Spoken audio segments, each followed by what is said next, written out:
Hello everyone and welcome to the next video in survey. So last video we talked about the chemistry of life and now we're going to be talking about the major macromolecules of life. So when we say the macromolecules, we're talking about large molecules. So they contain carbon. These are organic molecules that we're going to be talking about: carbohydrates, we're talking about lipids, proteins, and nucleic acids, and a little bit about ATP, which is the energy currency here. So we're going to be looking at, again, carbs, lipids, amino acids, peptides, proteins, nucleotides, nucleic acids, and understanding all of these terms for life, because this is what we use to build everything. Yes, there is an inorganic component to life, but we're not going to be focused on that in this video here.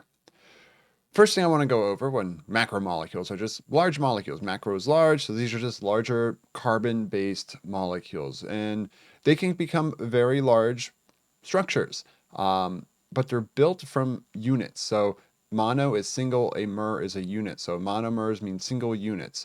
Polymers are many units. So what happens is, so these molecules form together in these chains via bonds between each of the structures. So they form these long chains, they can form larger structures for storage, they can even branch and things like that. So there's two main types of reactions that take place. So metabolism is the making and breaking of all bonds. Anabolic, so anabolism is building, and then catabolism is breaking down. So say you want to break this down and get one of these subunits. So you want to break this off, and then you have, this one remaining over here, and then you just have this single one over here. In order to, absorb nutrients, you have to break these large structures down from our food into single monomers in order for them to be absorbed in the digestive system.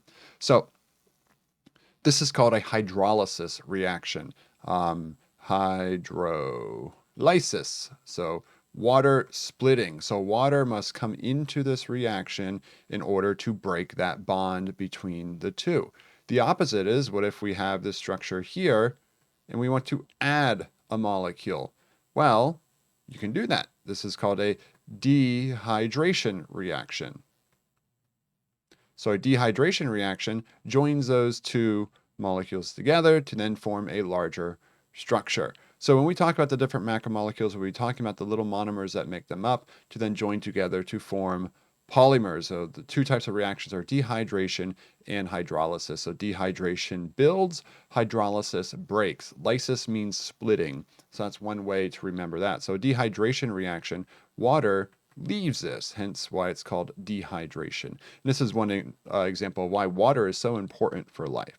All right, that's a little intro here for when we're going to be going over all of these. So the first step here, we're going to be talking about carbohydrates. So these are our sugars. So a saccharide is a sugar, so a mono is a single one, di is two sugars, poly is many sugars. So this is like the monomers and polymers, but if there's two together, they're called dimers in a way, but disaccharides in this case. So a couple important monosaccharides we have are glucose. Glucose is our energy currency. Not energy currency, it's what breaks down to form ATP, which is our energy currency. So all the hydrogens can come off this, go through the electron transport chain and so forth in the mitochondria to produce ATP. So glucose is an important part of that. We can also break down fructose, galactose. If you notice, all these end in ose. So carbohydrates typically end in OSE. And then these are hexoses, meaning how many carbons are in the chain here. Then we have some pentoses. For the pentoses, we have deoxyribose and ribose. These are important because ribose and deoxyribose are found in DNA and RNA. So these are nucleotides for DNA and RNA. Well, the DNA and RNA are made of nucleotides, which contain a carbohydrate sugar, either deoxyribose or ribose. And so DNA stands for deoxyribonucleic acid. RNA stands for ribonucleic acid. That's the difference between the two. Besides one base that we'll talk about later is the sugar that makes them up. And the only difference between this sugar is the presence of this functional group right here called a hydroxyl group. And so one thing we'll notice about all of these structures, so these are all carbons right here, is that they can change based upon which functional groups are coming off and where those functional groups are. Here for carbohydrates, we're mostly looking at hydroxyl groups, but we'll see some other ones as we go through today. So those are monosaccharides. And then they can join together to form disaccharides. These are called glycosidic bonds. So here with an oxygen in it can form a bond between two. So sucrose is a glucose and a fructose bound together. Sucrose is typically known as table sugar. And so when you eat sugar, you break this bond here via hydrolysis. So water will leave this reaction. We won't go into the steps of that in this course. And then you can break it down and then absorb those nutrients. And then another one here is lactose. You might have heard of this one for lactose intolerance. If you're a lactose intolerant, you lack the enzyme that breaks this bond right here. So it's a slightly different glycosidic bond. This is a disaccharide between galactose and glucose. You can't break this down, and then it gets into your system and causes the problems that it causes. Some people have an enzyme called lactase, which assists in the breakdown of that bond, and then you can absorb those two monosaccharides. So lactase. Lactaid is a supplement people who are lactose intolerant take in order to break that bond and assist in the breakdown and not have those side effects. Then another example here is maltose. Maltose is when two glucose monosaccharides come together and form a disaccharide. You start adding more to this, you can form a much longer chain, and now we start forming polysaccharides. So this is when a whole bunch of glucose starts chaining together. So here, if we add more glucose, so more oxygens and another glucose structure and so forth, we start forming something called amylose. Once that can then branch then, so these are all individual units of glucose here, it becomes amylopectin, or also known as starch. So we can digest this. You store this in your liver as something called glycogen. Same structure, it's just called glycogen for how you store glucose in your body. When you need glucose for energy, you can break down. It's called glycogenolysis. You break these down and you can access them for nutrients. Now, we can't break down every bond between glucose. Here, we have cellulose. So this is known as indigestible fiber. In those ones, this bond here goes up. And then that causes this one to rotate to the other direction. And because of that, we can't break that bond. So we can't digest cellulose. And so that passes through as indigestible fiber. You don't need to know the intricacies of that and the types of bonds here or the enzymes involved, but we can't digest cellulose for that reason. But these are polysaccharides, meaning many saccharides chained together. All right, that's the first group, are carbohydrates. And the overall takeaway from this that I want you all to understand is, can you look at these molecules and say, oh, that's a carbohydrate, that's a protein, that's a nucleic acid, or that's a lipid? Because that's going to give you a good idea of their purpose, how they're going to move in cells, and whether they're polar, non-polar, and things like that. So that is the important part today. You don't have to draw structures or anything like that in this. Next group are the lipids. So these are the ones that don't have really true monomers and polymers. They're talking about a bunch of carbons with a bunch of hydrogens. So these are typically non-polar as well because of so many carbons and hydrogens bonded together. The first type we hear, this is called a fatty acid. So a fatty acid, remember we have functional groups. This is called a carboxylic acid end. So that makes it acidic. I know we didn't talk about the properties of acids and bases, but this is acidic because this hydrogen will leave and become an H plus ion, and this would have a negative charge right there. This H plus ion would make that solution more acidic. We don't have to know the details of that. It's just that's the reason why it's called carboxylic acid or a carboxyl group. And then we have this long chain of carbons. Sometimes you might see these written like this, and where it just has all these ups and downs. Each up and down is a carbon in this chain. As you can see, this one then is fully saturated with hydrogens because they're all single bonds. This is known as a saturated fatty acid. Compared to an unsaturated fatty acid, where if you have a double bond, you're now missing two hydrogens, and it also kinks a little bit. So unsaturated fatty acids are more likely to be liquids at room temperature, Whereas saturated fatty acids are more likely to be solid. So, like bacon grease solidifies in a pan after it cools down. Whereas plants, plant fats are typically more unsaturated and they remain as liquids as room temperature. So, unsaturated are a little bit healthier for you than saturated. Um, so, those are fatty acids. Now, you can join 3 fatty acids together. They can be any fatty acids to something called a glycerol and form something called a triglyceride. So a triglyceride is 3 fatty acids chain connected to a glycerol head. These are called phosphodiester bonds, which you don't have to know. And then there would be 3 waters removed. So here is how we store fats. We typically store fats as these triglycerides in our body. Again, these are nonpolar and so forth. Now, we can form something called a phospholipid. Phospholipids have a polar head and 2 nonpolar tails. These, as we'll go over later, can self-assemble in a watery environment and form a phospholipid bilayer, also known as your cell membranes. So we're going to go over that a little later. So what do these phospholipids look like? Well, they have a glycerol, just the same as that one there. And then they have 2 of the carbons on that glycerol have fatty acids on them. And then the other carbon has a phosphorus containing head group. And that makes it charged in polar. So here would be the polar part, and these would be the nonpolar tails. So the nonpolar tails turn in towards each other. And because of water being outside and inside, the polar, like is attracted to like here, are attracted to each other. So that is a phospholipid. Become very, very important when we talk about the cell membrane. Next up, we have sterols. Sterols or our steroids. These have 1, 2, 3, 4 carbon rings, and they vary based upon the functional groups that come off them at the various parts. It could be methyl groups, hydroxyl groups, or longer carbon chains. But these are lipids, and they're known as steroids. Don't think them as like the steroids people take. That's just the name for those, like anabolic steroids. This is a classification of molecules in our body. So testosterone, estrogen, cholesterol, this is an example of cholesterol right here, are all sterols or these steroid-based organisms. Cholesterol is very important. It's where every other steroid is derived from. So you would not make testosterone, progesterone, or any of those reproductive hormones without cholesterol. Cholesterol is also an important component of cell membranes. All right, so those are our lipids, again, mostly non-polar substances and focuses on energy storage, insulation, things like that.